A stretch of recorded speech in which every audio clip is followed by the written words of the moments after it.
दोस्तों, स्वागत है आप सबका। आज हम आपको मिलाने वाले एक बहुत ही खास और स्पेशल पर्सनालिटी, एक विजनरी लीडर। और ये इंटरव्यू क्यों स्पेशल है, सबसे पहले तो ये जान लीजिए। अभी तक बहुत सारे व्यूवर्स ने, आज 22 देशों से 1 लाख से ज्यादा लोग ये real estate game changer series और इस इंटरव्यू को देख रहे हैं। मैं आपका दोस्त doctor Amol Maurya, real estate coach, trainer and real estate entrepreneur, आपको ये बताना चाहता हूँ कि बहुत लोगों ने बोला, सर आपने बहुत बड़े बड़े आइकॉन्स के इंटरव्यू ले लिए, आपने ऐसे भी इंटरव्यू ले लिए 55 साल 60 साल से जो रियल एस्टेट में, पर हमें कुछ ऐसी स्टोरी बताइए जो 6-8 साल 10 साल में शुरू करके बहुत ग्रो कर रहे हो, बहुत अच्छा कर रहे हो। तो ऐसी एक एक्सक्लूसिव स्टोरी हम आपके लिए लेकर आए हैं, एक रियल एस्टेट गेम चेंजर की ऐसी कहानी जिसमें मैं आज आपको मिलाने वाला हूं एक विजनरी लीडर जिनका नाम है mister Parth Mehta. He is founder and MD of Paradigm Realty Mumbai. This company is founded in 2015। पिछले 7 साल से काम कर रहे हैं। 150 प्लस फैमिली स्ट्रेंथ इनका है, मतलब इनके साथ काम करने वाले लोग 8 ongoing projects, 1300 plus houses constructed, 1 million square feet of constructed land, 5 million square feet of project acquired, 1.5 million square feet of ongoing projects. और अगर मैं इनके अवार्ड्स के बारे में बात करूं तो excellence in real estate 2019 by ET Now, Parth Mehta sir को मिला। Young achievers award 2019 by marketing maverick award की पार्थ मेहता सर को मिला। और excellence in delivery 2019 by ET Now. तो ऐसे एक विजनरी लीडर आज आपसे इंटरैक्ट करने वाले हैं। पूरा इंटरव्यू देखिए, जुड़े रहिए। और आज मैं आपको मिलाना चाहूंगा पार्थ मेहता जी से। स्वागत है पार्थ मेहता जी आपका रियल एस्टेट गेम चेंजर की सीरीज में। Thank you doctor Amol, thank you for having me here. और बहुत बहुत शुक्रिया, आपने मेरे को आपके प्रेस्टीजियस शो के लिए चुना। सर तो चलिए आगे बढ़ते हैं। हमारी ऑडियंस तो वेट ही कर रही थी और वो तो चाहते ही थे कि कोई यंग लीडर से मिले जिन्होंने 6-8 साल में रियल एस्टेट में एज एन एंटरप्रेन्योर बहुत कुछ ग्रो किया हो। क्योंकि इस real estate game changer series का एक सिंपल पर्पस है कि आने वाले 10 साल में हम 1 लाख रियल एस्टेट एंटरप्रेन्योर को प्रैक्टिकल, ऑनेस्ट, एथिकल नॉलेज देना चाहते हैं रियल एस्टेट इंडस्ट्री का। और वो पॉसिबल है जो रियल एस्टेट के रियल सुपर हीरोज है, जो साइड पे काम करके इतने बड़े बड़े प्रोजेक्ट्स बना रहे हैं, उन लोगों के साथ। पार्थ सर, सबसे पहला सवाल मेरा ये आपसे कि आपका एजुकेशन कैसे हुआ, मतलब स्कूल लाइफ, कॉलेज लाइफ, और कैसे आप रियल एस्टेट में एंट्री किए, थोड़ा वो बताइए हमारे ऑडियंस को। मेरा रियल एस्टेट में एंट्री इन द ईयर 2007 हुआ। उसके पहले I am born and brought up in Bombay. I am typical Khar Santacruz Bandra boy जो यहाँ सबब में ही रहते थे। एंड मेरे ग्रैंडफादर एक कॉन्ट्रैक्टिंग कंपनी चलाते थे। वो बहुत ही सक्सेसफुल कॉन्ट्रैक्टिंग कंपनी थे under the name of Mehta Jaisingh enterprise. उन्होंने बहुत से अच्छे buildings like Dalamal tower, Hinduja hospital, जूजिम खाना वगैरह बनाए थे एज अ कॉन्ट्रैक्टर। बट उनका जब डेथ हो गया था तो मैं अपना MBA करने के लिए सिंगापुर SP जैन गया था। सिंगापुर दुबई का जो 1 ईयर MBA कोर्स था वो करने गया था। उसके बाद मेरे फादर काफी टाइम अब्रॉड रहते थे पहले, so he was not actively in business. तो एट अर्ली एज वो थोड़े रिटायर हो गए थे, so he was not actively in the real estate side. But बोलते हैं ना, जहाँ से खून आता है तो वो लाइन वहीं अट्रैक्ट करती है। तो after doing MBA in finance, after doing bachelor in management studies from Narsee Monjee, उसके बाद फाइनेंस वाला आदमी कैसे रियल एस्टेट में आ जाता है उसका एक शॉर्ट जर्नी बताऊंगा।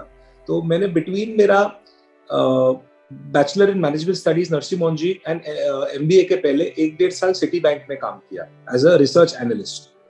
तो जब मैं एक सवा साल वहां काम कर रहा था, मैं रियलाइज में एक जगह पे बैठ के खाली फाइनेंस एंड नंबर क्रंचिंग का काम ही नहीं कर पा रहा हूँ। After having financial domain expertise, still I am not able to focus कि मैं इस पे कुछ अच्छा कर पा रहा हूँ। मतलब मैं समझ गया कि मेरा फोटे है business development, relationship management, PR, लोगों से रोज नई नई चीजें सीखना, and something to do with lot of field work. That's my expertise जो मेरे को रियलाइज हुआ। स्टिल आई सेड चलो भाई, आज की तारीख में बैचलर इन मैनेजमेंट स्टडीज करके कोई जॉब तो मिलेगी नहीं, तो to do a job I am sure I need an MBA। तब मैंने इमीडिएटली एजुकेशन लोन लेके MBA SP जैन से किया। उस टाइम पे जब मैंने MBA करके आया तो आई वाज वेरी क्लियर कि मेरे को रियल एस्टेट में इंक्लिनेशन बेटर थी, because I felt always very attracted to and encouraged by creative structures which were made. लोग किस तरीके से बनाते थे, और एक काइंड ऑफ अच्छा काम करने की एक मन में धड़स थी, एक पेट में हंगर थी, भूख थी कि कुछ अच्छा काम करना है, where not only money making is the target, but you leave a legacy where at least people remember you for what you have created. Right. मतलब मेरा हमेशा सोच था, पैसा तो हमेशा फॉलो करेगा अच्छे काम को।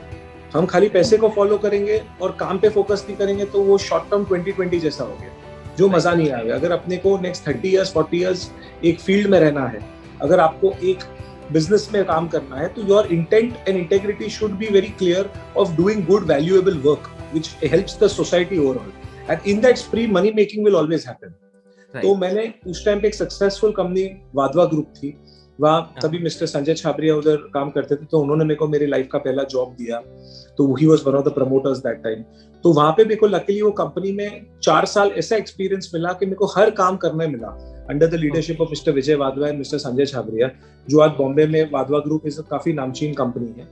तो उधर मेरे को right from business development, acquisition, HNI sales, redevelopment के टेंडर भरना से लेके बिजनेस कैसे एक्वायर करना, वो मेरे को एक in principle first hand experience मिला under very good leaders who have done good work in Bombay city. तो I think somewhere down the line destiny work, I was at the right place right time. वो भी एक mid size company से large size company grow हो रही है। तो एक कोई भी आदमी करियर चालू करे, मैं हमेशा सबको एडवाइस देता हूँ, एक छोटी कंपनी ज्वाइन करो या कंपनी जो मिड साइज है वो ज्वाइन करो, क्योंकि जब उसमें ज्वाइन करते हो तुमको तुम्हारे हाथ हर जगह गंदे करने मिलते हैं, तो तुम हर चीज में तुम इन्वॉल्व हो सकते हो।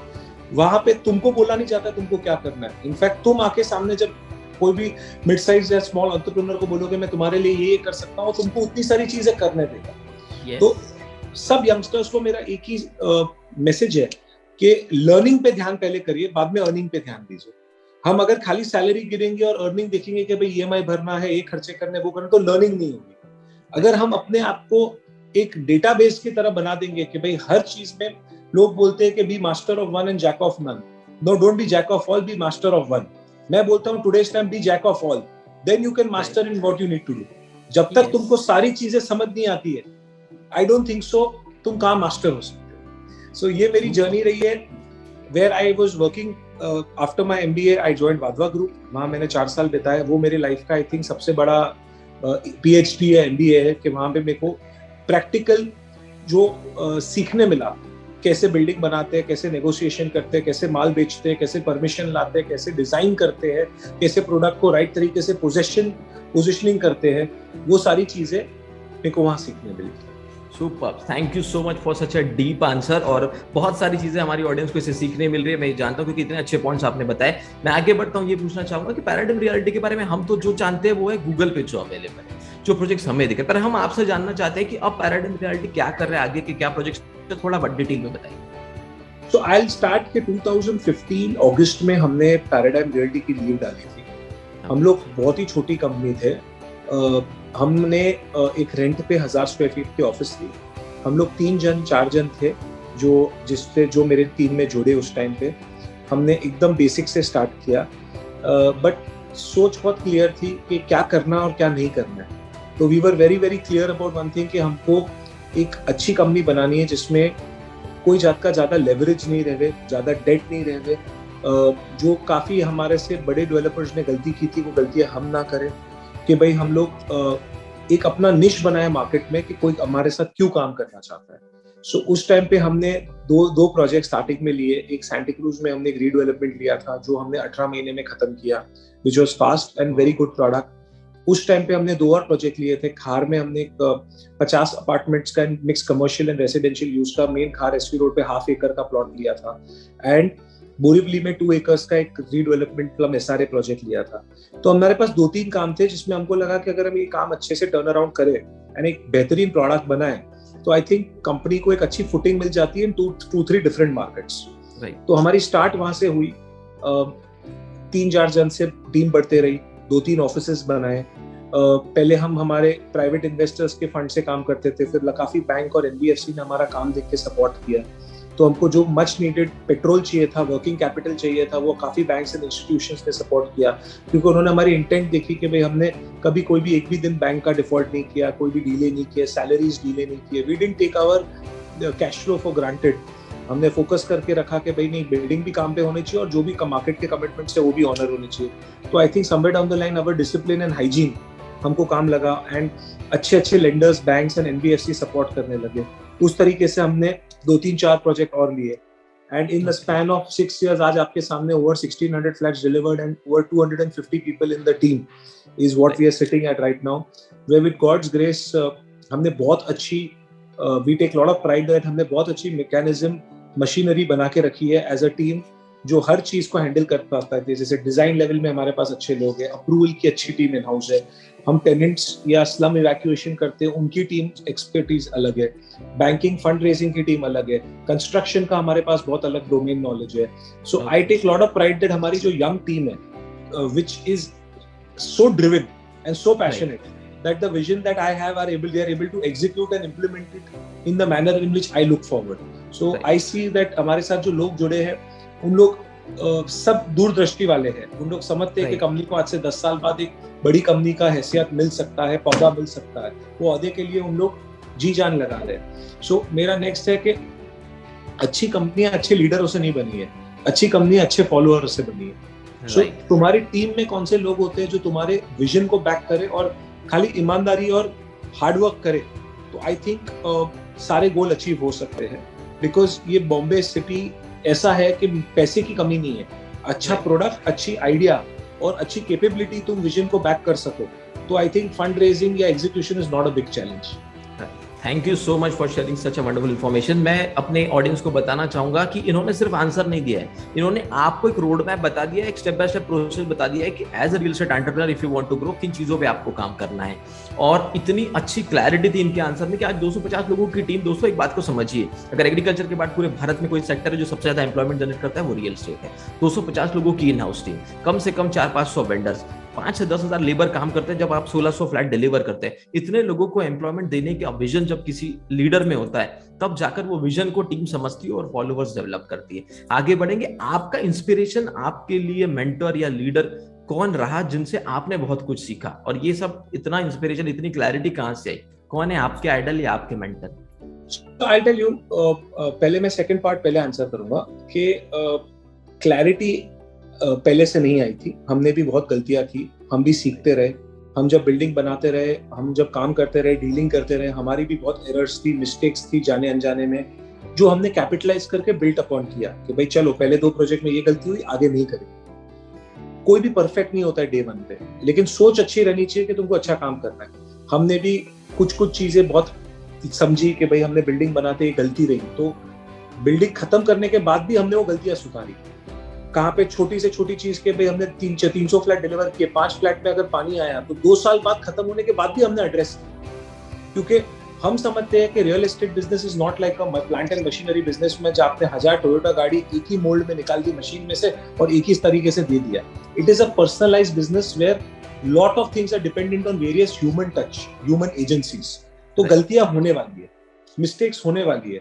तुम्हारी चीज अगर तुम 10 on 10 कमिट करोगे तो कभी 8 on 10 होने वाली है। इश्यू ये है कि जब प्रॉब्लम है तुम उसको फेस कैसे करो, तुम उसको एड्रेस कैसे करो, तुम उसको सॉल्व कैसे करो। तो आपकी गुडविल एज अ ब्रांड तभी बनती है जब आप वो प्रॉब्लम को सॉल्व कर सकते हो। तो हमने हमारी गलतियां भी की है, उसको हमने सॉल्व किया और लर्निंग की तरह लेके आगे के प्रोजेक्ट्स के लिए इंप्लीमेंट किया, which is my first message. So that's where we understand कि हमको क्लैरिटी क्या नहीं करने की है वो आई, नंबर 1। नंबर 2, मेरे मेंटर में क्या हुआ था, हमने जो स्प्री किया बिजनेस का, वी रियलाइज्ड बहुत सी कम रियल एस्टेट कंपनीज है जिन्होंने एक फॉर्मेट में लगातार 10-10, 20-20 साल काम अच्छा किया है। कोई कंपनियां 3-5 साल ऊपर होती है तो 3-5 साल नीचे होती है। तो we are not in a rat race because everybody has a different business model, different way of working, different business plan and aspiration. But where paradigm is concerned and I am concerned, मैंने companies like Rustomjee देखी, जो mister bummer एनारी मेरे personal बहुत अच्छे दोस्त हैं, तो उनको एज ए इंस्पिरेशन देखा कि कैसे काम करते हैं, कैसे रीडेवलपमेंट प्रोजेक्ट्स टर्न अराउंड करते हैं, कोई भी लैंड नहीं खरीदते, एंड किस हिसाब से उन्होंने भी एक कंपनी को अच्छी तरीके से एक मकाम पे ले आए कि बॉम्बे की one of the top 5-7 brands में वो आज है। हमने बहुत अच्छे से काफ़ी दूसरे डेवलपर्स को भी हमने फॉलो किया, जो लोग बहुत हाइजीनिकली काम करते हैं, क्लैरिटी के साथ, लाइक ओबरॉय रियल्टी, किस हिसाब से सनटेक काम करता है, या किस हिसाब से छोटे मिड साइज डेवलपर्स में lotus developers and supreme developers काम करते हैं। तो हमने 4-5 developers mid size and large size में देखा कि वो क्या लगातार कर रहे हैं कि उनकी इतनी रेपुटेशन एंड गुडविल है। क्योंकि हमारा बिजनेस ऐसा ना सर, आपके अच्छे ब्रोशर एंड वीडियोस देख के कोई माल नहीं खरीदता, तुम्हारी मार्केट रेपुटेशन पे लोग खरीदते हैं। क्योंकि लोगों को मालूम होना चाहिए कि हमने हमारी जब लाइफ की पूंजी, हार्ड अर्न मनी, हमारी इंटरेस्ट पे लिए गए होम लोन के पैसे हम प्रोजेक्ट पे या तो कंपनी पे नहीं डालते, कौन प्रमोटर है उस पे डालते हैं। राइट। कंपनी कब हो सकती है? जब आप गोदरेज और टाटा हो, वो एक ब्रांड है जो 100 साल से चल रही है. बट अगर वो नहीं हो, तुम गोदरेज, टाटा या महिंद्रा नहीं हो, then it is your promoter who is driving the company के भाई मेरे पैसे डूबेंगे नहीं. 3, 6, 9 महीने रियल एस्टेट में लेट स्टेट होता है. कोविड आता है, परमिशन अटकती है, लेबर प्रॉब्लम आते हैं, अपने देश में 50 फेस्टिवल आते हैं, सारे इश्यूज आते हैं. 3-6 महीने ऊपर नीचे ठीक है, but till the time you are not compromising on your quality, your delivery and your commitment towards people, where your reciprocation is there कि भाई गुड बैड अगली तुमने फोन उठा के जवाब दिया. I think that's the way brands are made. Right. So thank you so much for sharing this. What is your leadership strategy behind all this? You are running a business at such a small time. You have done excellent work. So what is your leadership strategy behind all this? So my leadership strategy is very simple. That I think I'll first go in the market. कि 2011 to 20 market काफी difficult रहा है. Right from DC rule changes, GST, RERA, नोटबंदी, different NBFC crises have come, different working models have come कि पैसे खाली काम के लिए अवेलेबल है, अपफ्रंट लैंड के लिए फंडिंग नहीं मिल रही है, पैसे बहुत ही कम लिमिटेड डेवलपर्स को मिल रहे हैं, you not getting funding across the board easily जैसे अदर कंट्रीज में मिलते हैं. सो आई थिंक 10 साल एक सेक्टर बहुत सफर हो गया है. And with this Maharashtra new government here and the vision they have brought in, I think 2021 से ये एक नया टर्न हो रहा है नेक्स्ट 10 साल के लिए. Because there has been maturity in the market, there is compliance in the market, there is regulation in the market, people have understood, there is transparency in the market, customer knowledge and information with the tech age is superb, जिसमें हर जन की कुंडली एक click पे मिल जाती है. So I feel there is so much of visible knowledge available across the board where nobody can fool anybody. So only compliant players are going to be there. To market अगर next 5-10 साल support किया है, we under our PM's leadership, where housing for all वो बोल रहे हैं, तो I feel एक निश हमने जो बनाई है लाइक अफोर्डेबल लग्जरी, वेयर हम 6 करोड़ रुपए वाले को भी 2 करोड़ के फ्लैट में सेम आनंद दे सके, 3 करोड़ के बजट वाले को भी 1 करोड़ के फ्लैट में सेम आनंद दे सके, बेटर कम्युनिटी स्पेसेस बना सके कि लोग का घर छोटे हो बट वो पोडियम कॉमन एरियाज पे अच्छे से फैमिली के साथ टाइम स्पेंड कर सके, रूफटॉप्स अच्छे से डिजाइन हो, कॉमन एरियाज इस तरीके से हो कि लोगों को घर से बाहर जाने की जरूरत नहीं पड़े, उनकी सेफ्टी सिक्योरिटी सुविधा हैंडल हो जाए, उनके recreational setup facilities like theatres, like community spaces, banquets, business centres, guest rooms etcetera handle हो. तो paradigm is focusing on a niche where हम अच्छे लेआउट्स डेवलप करें, but at affordable prices we are able to give all this to customers. Because I don't shy away in saying we are not into ultra luxury segment. I don't shy away in saying that we are not into MMR regions of 3, 4, 5,000 rupees a square feet. We are in a ticket size of 70, 80 lakh rupees up to 3 crore rupees ticket size, 4 crore rupees ticket size, where I feel major traction is coming to Bombay, where people want their homes. 2, we are not expanding our wings across 5 cities, 10 cities. We are focused कि भाई we are players in Bombay. तो हम Bombay के suburbs and limited up to South Bombay के few locations we want to focus, where we feel there is an area of influence कि लोग हमको पहचाने, लोग हमारे काम को देखे, लोग हमारी पेडिग्री को समझे, एंड हम वहां पे ही काम करना चाहते हैं. हम अननोन मार्केट्स एंड ज्योग्राफीज में नहीं जाना चाहते. So that's my strategy a of leadership. 2, I am very very clear that we want to create systems and processes which are not too much dependent on day-to-day changes. We are trying to standardize as much as possible. क्योंकि going forward क्या होगा, सबसे बड़ा challenge होने वाला है हमारे line में to absorb, retain and motivate good talent. क्योंकि सब लोगों को बहुत जल्दी पैसे कमाने हैं, कोई गलत नहीं है, सबको कमाने चाहिए. आज जो आदमी एक्स कमाता है उसको अगले साल में ज्यादा चाहिए, थर्ड ईयर में उसको जब तक डबल रेस का जॉब नहीं मिलता है, तो loyalty is become very less in our industry. So I am working very hard to try and create a loyal team who is aligned with the company's vision, where if they go, they work with integrity, hard work and smartness. I'm not say hard work, smart work with hard work. If it's a good combination with intelligence, they should be sure that with Paradigm our future and long-term growth is taken care of. So if I'm able to create that conviction amongst my employees and people, I think people will be with me.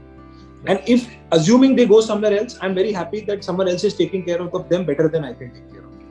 So I am very progressive in that thought कि अगर मैं नहीं खुश रख पा रहा हूँ इसके लिए वो किधर और जाए. So good luck, God bless them. So that's been our thought and ethos. Oh, superb. And you have answered 2-3 questions in that. आपने ये भी बता दिया कि आप अपने टीम को इंस्पायर कैसे करते हैं, आपने ये भी बता दिया कि आगे उनके लिए आप क्या प्लान करें. अब एक इंडिविजुअल सवाल आपकी लीडरशिप से रिलेटेड. ऐसा कहा जाता है कि leader, the energy of the leader is the energy of the team.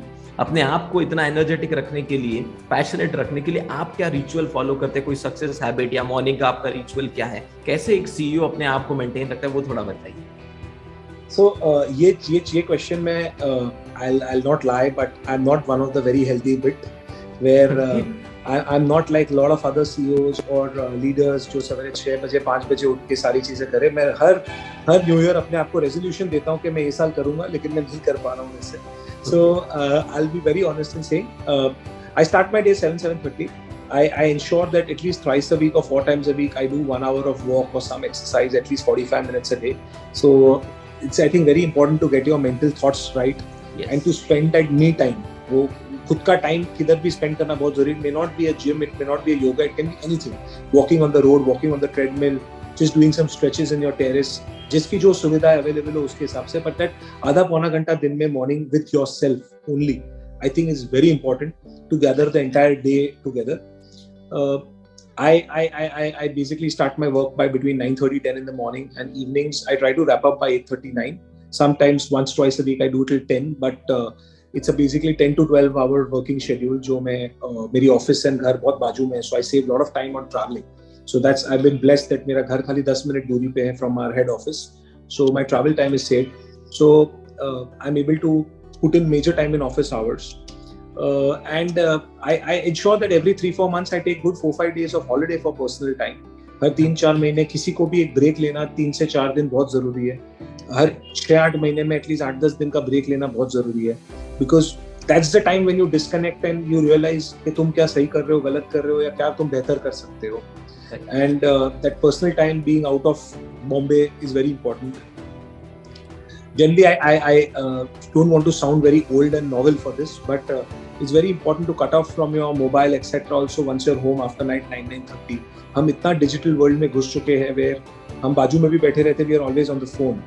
So I try at least after night 10 o'clock till morning 8 o'clock, I try and give a detox from my mobile, etc. or social media or maybe emails, so that you are having that time on your own.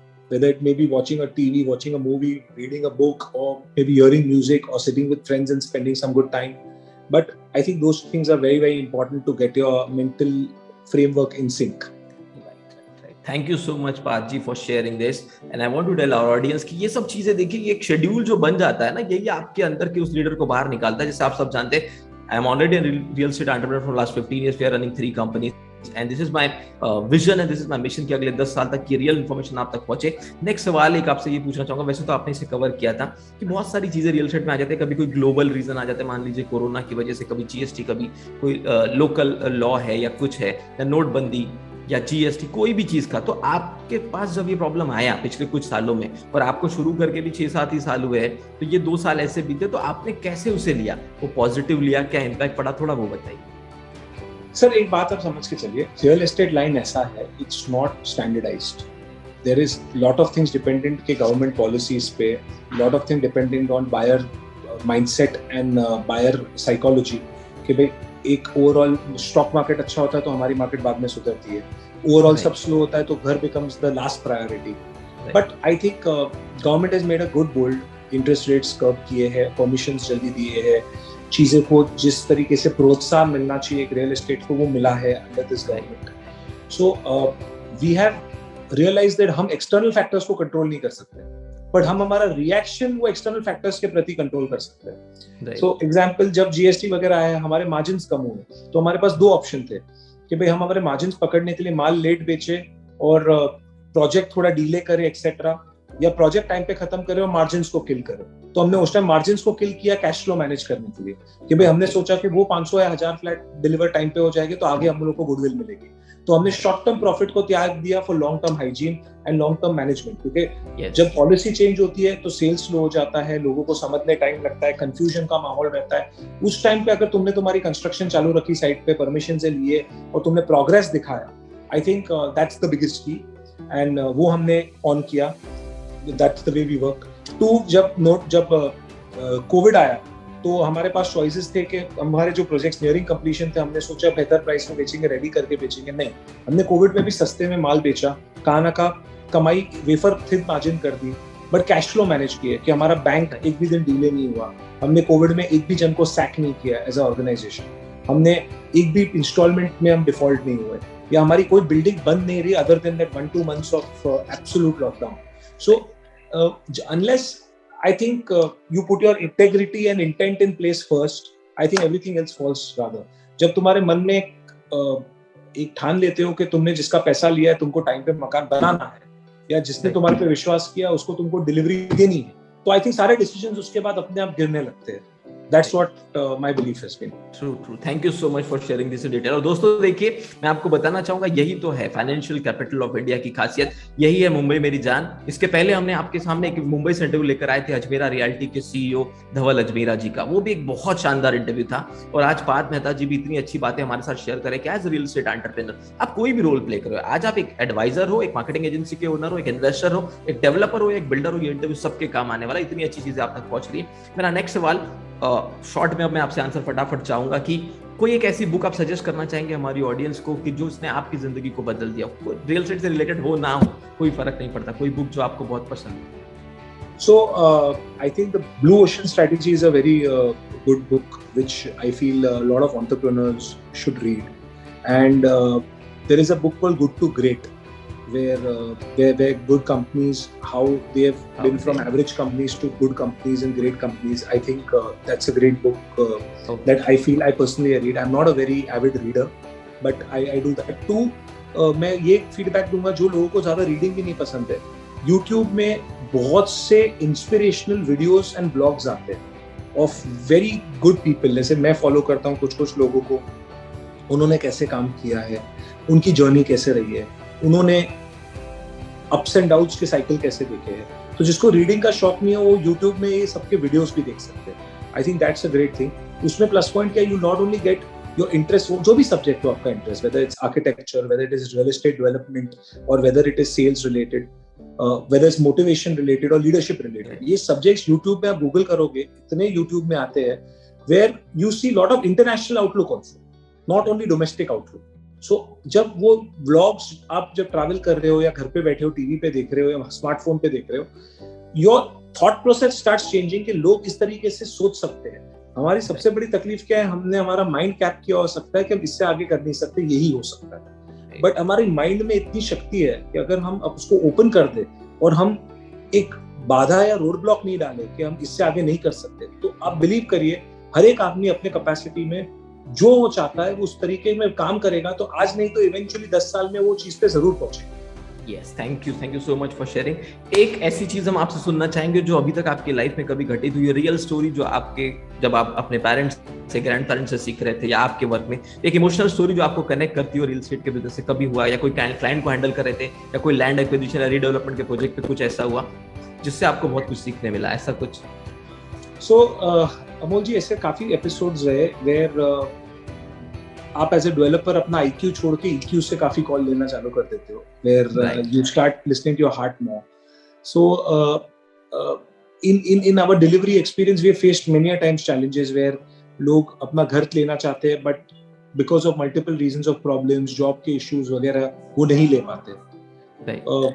where I have because की end of the day मेरे को मेरी company के cash flow भी चलाने, मेरे को मेरी बिजनेस को भी जस्टिस देनी है, but certain places we have taken exceptions where I have thought कि भाई अगर आदमी genuine है और उसको कहाँ पे तकलीफ है तो we should give some time and we should let that person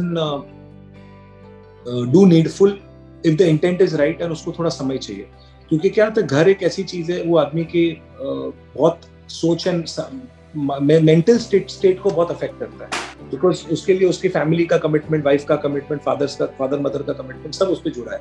सो उस चीज में हमने थोड़ी चीजें बिजनेस को छोड़ के पर्सनल इमोशंस को आगे रख के ली हुई है, वैसे कुछ इंस्टेंसेस हुए हैं। बाकी मेरे लाइफ में in fact I have been lucky कि मैं जो भी लैंडलॉर्ड्स, डेवलपर्स या पार्टनर्स के साथ काम कर रहा हूँ उनसे मेरे को बहुत सपोर्ट एंड सीखने मिला है, because I was a new guy, हमने पास ज्यादा एक्सपीरियंस नहीं था। Today we are only less than 6 years old. 6 साल पुरानी कंपनी में लेगेसी इतना नहीं था, बट लोगों ने हमारे पे विश्वास किया कि नहीं, ये बिल्डिंग बना के देगा या ये काम खत्म करके देगा या पूरा करके देगा। तो हमारे से जो 6-8 महीने कमिटमेंट्स में कभी लेट हुआ है, आगे पीछे हुआ है, तो मैं सबको यही बोलता हूँ कि समय की चोरी करो, कभी कमिटमेंट और व्यवहार की चोरी मत करो। समय ऊपर नीचे हो सकता है, 2, 4, 6 महीने ऊपर नीचे हो सकता है, because we are not God, we are not super humans, we are driven by market sentiments, we are driven by market psychology.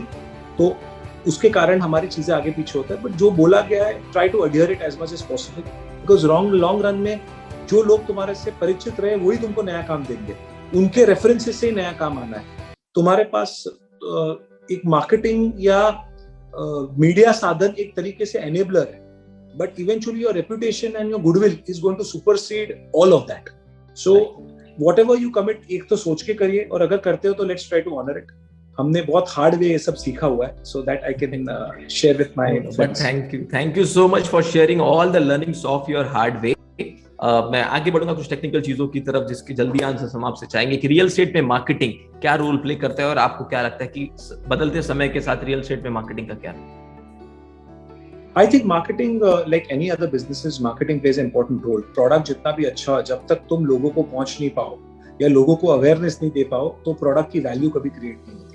So marketing में I feel with the digital age and time and with the way online marketing is working, I think the whole digital space of real estate is going to go for a boom.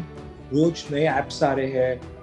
I would rather say आज के तारीख में जो हमने सीखा हुआ है कि marketing has been taking a very major role, where awareness to customers has increased too much because of technology and the mobile apps, etc.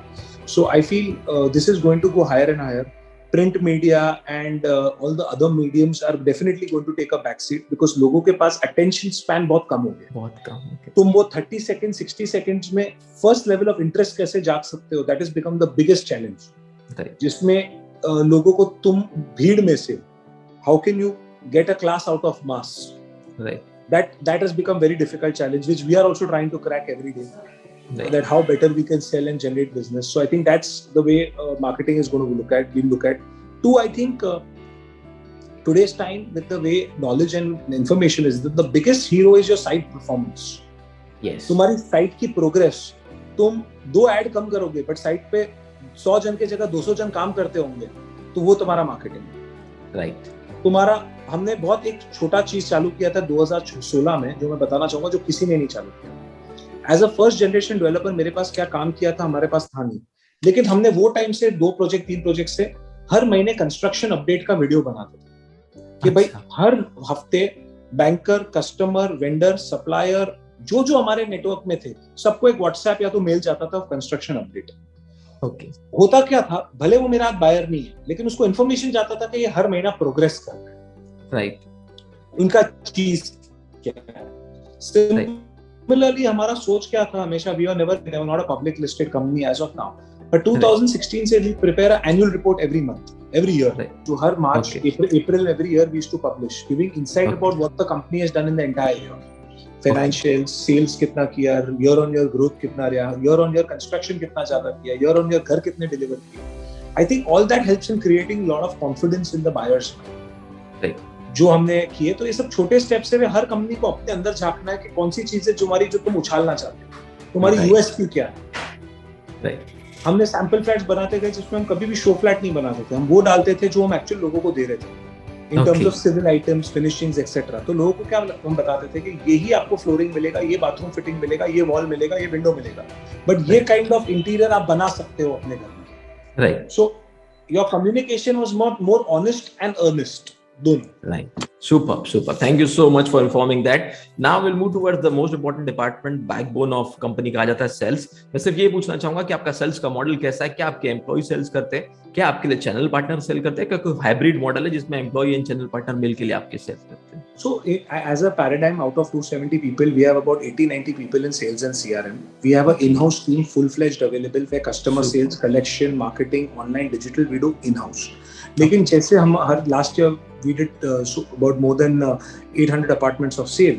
What we realized is सब कुछ in-house नहीं होता है. We tie up lot of people with expertise who can get us lot of distribution network कि माल कैसे ज़्यादा बेच सकते हैं. So we've done work successfully with Guardians, with marketing agencies like Anarock. where Okay. we've been helped के भाई अगर हम 50 फ्लैट बेच सकते हैं तो उनके आने के बाद हम 200 बेच सकते हैं. So for that limited period of time, we do tie up with specialized marketing and distribution agencies. Okay. Plus 70% of our sales is through normal CPs and brokers. तो हम हमारे brokers को काफी मोटिवेट करने की कोशिश रखते हैं जितना भी हम रख सके, एंड उनको हमारे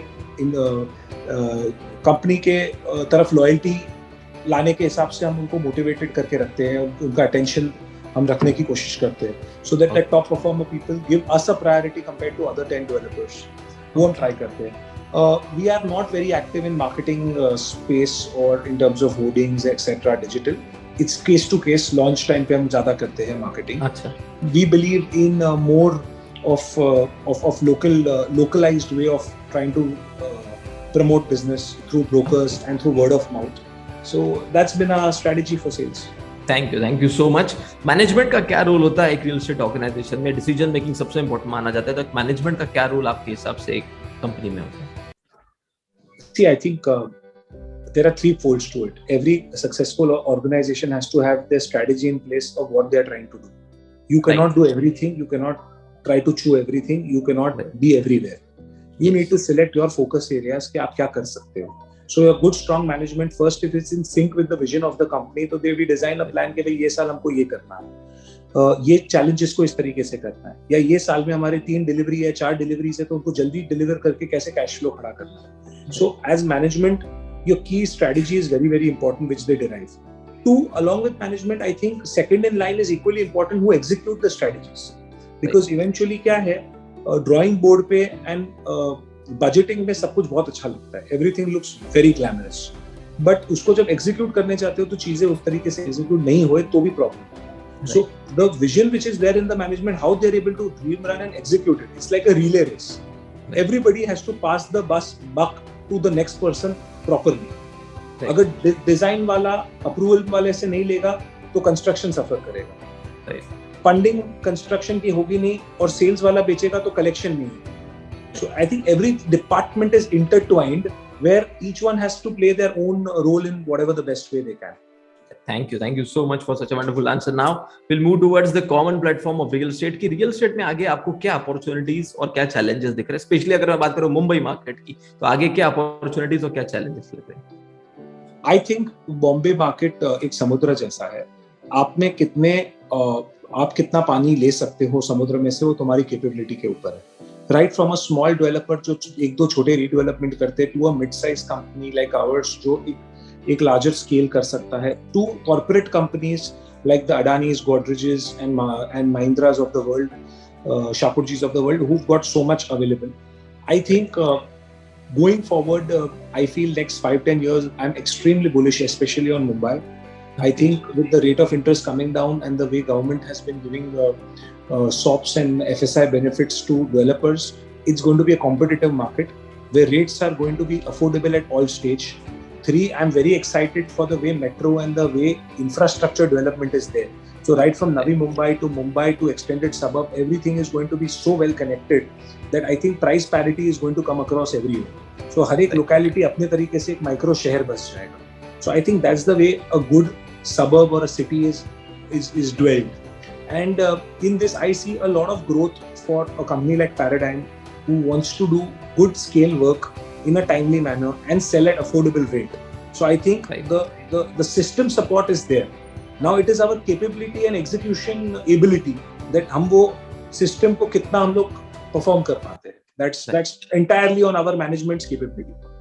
Thank you so much. Now we'll move towards the last 2-3 questions. सबसे पहले upcoming breed of real estate entrepreneurs को आप क्या एडवाइस देना चाहेंगे? रियल एस्टेट सक्सेस मंत्र अगर मैं 2-3 शब्दों में या लाइन में आपसे पूछूं तो क्या हो सकता है? Stay truthful to what you're committing, first thing. Okay. Think and commit, second thing. Right. And third, if you commit, even if you don't make money और पैसे नहीं बनते तो भी वो पूरा करो. क्या बात है, बहुत बढ़िया.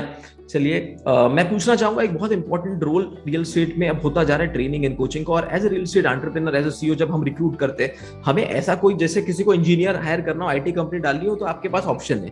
किसी को फाइनेंस का कोई फॉर्म शुरू करना, आपके पास बीकॉम सीए ऑप्शन है। लेकिन रियल एस्टेट में जब हम रिक्रूट करते हैं तो कोई ऐसा कोई सर्टिफिकेशन, कोई ट्रेनिंग नहीं होती। ट्रेनिंग एंड डेवलपमेंट का क्या रोल है? And as a team we all are working on this training and coaching concept of the entire India on real estate level. तो उसमें आपको क्या लगता है, क्या रोल प्ले करता है training and coaching in real estate? So I'll tell you very very honestly, जैसे मैंने बोला, एक टैलेंट की बहुत बड़ी डिफिकल्टी होने वाली है line, because lot of people are moving out of real estate and going to other sectors, and other sectors are coming in. So I feel हमने अभी तक कोई रियल एस्टेट वालों ने प्रोफेशनल कोचिंग का कभी सोचा नहीं है, like other industries which I've seen in lot of other businesses. With this proper training, hand holding, mentoring and seminars that they do on a regular basis. I think going forward, what's going to define a mediocre company and a great company is all the communication skills, the convincing skills, and the ability to convert the client. Yes. ये तीन चीज बहुत important रहने वाली, जिसके लिए मैं समझता हूँ आदमी कोई भी सेक्टर से आए, उसको अगर बेसिक पैरामीटर्स पे ट्रेन किया जाए तो कोई भी क्रॉस सेक्टर वाला आदमी भी in a matter of 1 to 2 months train हो सकता है. Right. So as Paradigm also, we are trying to build in capabilities where we can start looking at training people who come in. One is your training with regarding to your domain expertise, and second is your soft skills. तो मैं soft skills को ज्यादा महत्व दूंगा, क्योंकि domain knowledge तो काम करते अपने आप आ जाएगा. But soft skills अगर अच्छी रही तो तुम लोगों को इतना attract कर पाओगे अपनी तरफ. Thank you so much for your honest answer. और हम अपने ऑडियंस को बताना चाहेंगे, जैसे कि आप जानते हैं कि पिछले 15 साल से रियल एस्टेट एंटरप्रेन्योर में इस फील्ड पे काम कर रहा हूं, और 2018 में पीएचडी अवार्ड होने के बाद एक्सक्लूसिवली पिछले 5 साल से हम real estate coaching and training पे काम कर रहे हैं, और एक ऐसा मॉडल भारत में लेकर आए जिसका नाम है real estate game changer training system. Final question to you is, एक मार्केटिंग एजेंसी को और एक एडवाइजर को क्या देख के किसी रियल एस्टेट बिल्डर को सेलेक्ट करना चाहिए? Because this is a very important question. बहुत सारे मार्केटिंग एजेंसीज, बहुत सारे एडवाइजर्स हमें फॉलो करते हैं, बिल्डर्स फॉलो करते हैं, तो उन्हें क्या देखना चाहिए, कैसे सेलेक्ट करना चाहिए? तो आपका एक last answer. I think lot of consultants and agencies, मैंने रियलाइज किया है, काम के भूख में एंड एक hunger to do more work, काफी टाइम सभी लोगों के साथ काम कर लेते, किसी के साथ भी और सबके साथ। मैं एक चीज बोलता हूँ, आदमी है ना, पैसा बाद में कमाता है, एज टाइम एंड एफर्ट रोज खर्च होता है। You spend your age, time and effort every day. तो spend it on people whom you can have conviction कि इनके साथ में next 5 या 10 साल काम कर सकते हैं। Because जहाँ पे तुम्हारे पास principals के साथ, promoters के साथ या management के साथ comfort हुआ है, business वहीं repeat होने वाला है। Business वहाँ नहीं repeat होगा जहाँ पे आपका नया relation हमेशा dwell होता है। जहाँ पे एक ongoing relationship रहने वाला है, business वहाँ पे ही आपका प्रमोट होगा। सो मेरा ऐसा कहना है कि work with loyalty, work with fewer people, do more volume, but work with limited set of people where your ideologies are matching. One thing. Number 2, I think there is no shortcut to success, where eventually, even if the path is difficult, follow slightly harder path, where at least end of the tunnel you are going to make money and get out successfully by honoring your commitment. Trying to quickly maybe get into deals which are not going to be healthy for long run. And still doing it for the sake of getting upfront cash flows or monies, I think that doesn't work in long run. In long run, that hygiene has to be maintained. At the end of the road, you should also make money, your client should get the delivery, and your developer should be happy. Right. Thank you so much. Thank you for such an honest advice. At the end, I want to say thank you to your entire team members, to our team members for coordinating in such a wonderful way. And thank you, Parth ji, for giving your wonderful time. So we had such a wonderful interview. Thank you. Thank you so much. Thank you. All the best. Thank you so much, Dr. Amol. Thank you.